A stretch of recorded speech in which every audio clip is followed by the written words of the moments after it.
Kasih karunia Kristus Yesus Tuhan dan damai sejahtera Allah Bapa yang melampaui segala akal akan memelihara hati dan pikiran jemaat Kristus di dalam Kristus Yesus Tuhan.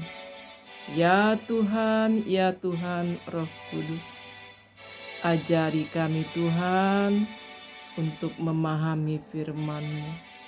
Buat kami untuk mempraktekkan firman-Mu. Ajari dan tuntun kami Tuhan untuk mengalami menikmati firman-Mu dari hari ke hari dan dari waktu ke waktu. Terpujilah Tuhan Yesus. Hamba mau mempersembahkan pelayanan Tuhan, pembacaan firman Tuhan di larut malam ini kepada semua jiwa-jiwa. Terpujilah Tuhan Yesus Kristus. Amin. Kitab Wahyu pasal yang ke-14. Anak domba dan pengikutnya yang ditebusnya. Dan aku melihat sesungguhnya anak domba berdiri di bukit Sion dan bersama-sama dengan dia 144.000 orang, dan di dahi mereka tertulis namanya dan nama Bapanya. Dan aku mendengar suatu suara dari langit bagaikan desau air bah dan bagaikan deru guru yang dahsyat. Dan suara yang kudengar itu seperti bunyi pemain-pemain kecapi yang memetik kecapinya. Mereka menyanyikan suatu nyanyian baru di hadapan tahta dan di depan keempat makhluk dan tua-tua itu. Dan tidak seorang pun yang dapat mempelajari nyanyian itu selain daripada 144.000 orang yang telah ditebus dari bumi itu. Mereka adalah orang-orang yang tidak mencemarkan dirinya dengan perempuan-perempuan, karena mereka murni sama seperti perawan.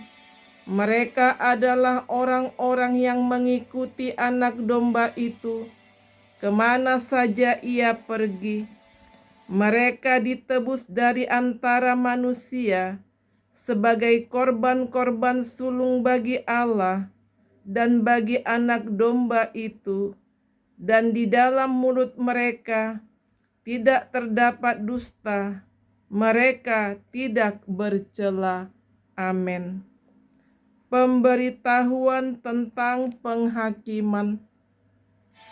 Dan aku melihat seorang malaikat lain terbang di tengah-tengah langit, dan padanya ada Injil yang kekal untuk diberitakannya kepada mereka yang diam di atas bumi, dan kepada semua bangsa dan suku dan bahasa dan kaum. Dan ia berseru dengan suara nyaring, "Takutlah akan Allah dan muliakanlah Dia, karena telah tiba saat penghakimannya, dan sembahlah Dia yang telah menjadikan langit dan bumi dan laut dan semua mata air." Dan seorang malaikat lain, malaikat kedua, menyusul dia dan berkata, sudah rubuh Babel, kota besar itu, yang telah memabukkan segala bangsa dengan anggur hawa nafsu cabulnya."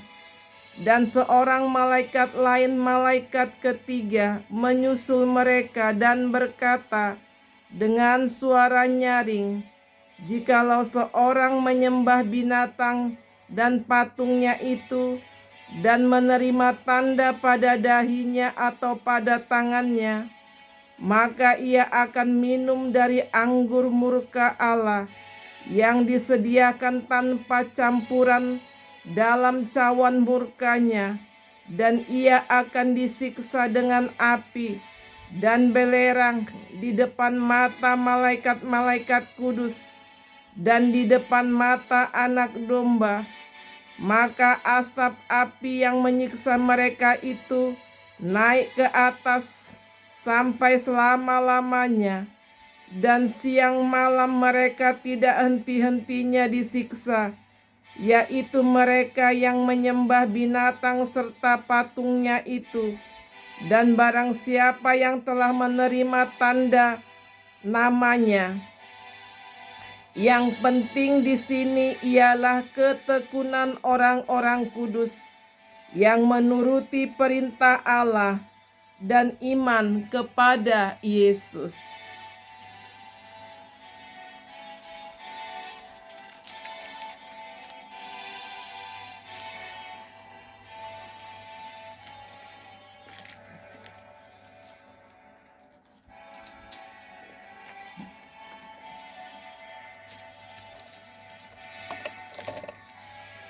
Dan aku mendengar suara dari sorga berkata, "Tuliskan, berbahagialah orang-orang yang mati dalam Tuhan sejak sekarang ini. Sungguh kata Roh, supaya mereka boleh beristirahat dari jerih lelah mereka, karena segala perbuatan mereka menyertai mereka." Amin. Tuaian di bumi. Dan aku melihat sesungguhnya ada suatu awan putih, dan di atas awan itu duduk seorang seperti Anak Manusia dengan sebuah mahkota emas di atas kepalanya dan sebilah sabit tajam di tangannya. Maka keluarlah seorang malaikat lain dari bait suci, dan ia berseru dengan suara nyaring kepada Dia yang duduk di atas awan itu, "Ayunkanlah sabitmu itu dan tuailah, karena sudah tiba saatnya untuk menuai, sebab tuaian di bumi sudah masak." Dan ia yang duduk di atas awan itu mengayunkan sabitnya ke atas bumi, dan bumi pun dituailah. Dan seorang malaikat lain keluar dari bait suci yang di sorga, juga padanya ada sebilah sabit tajam. Dan seorang malaikat lain datang dari mesbah.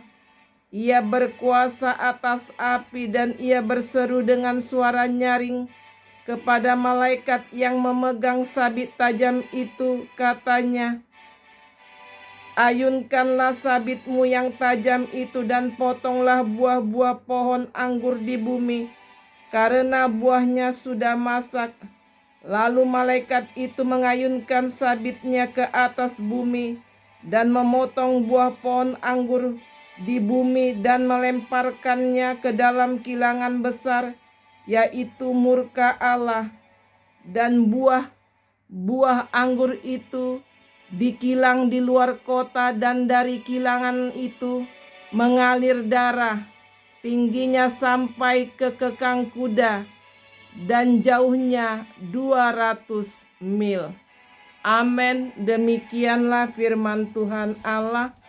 Sebagai ayat penyembuh, saya ambil ayat yang ke-12.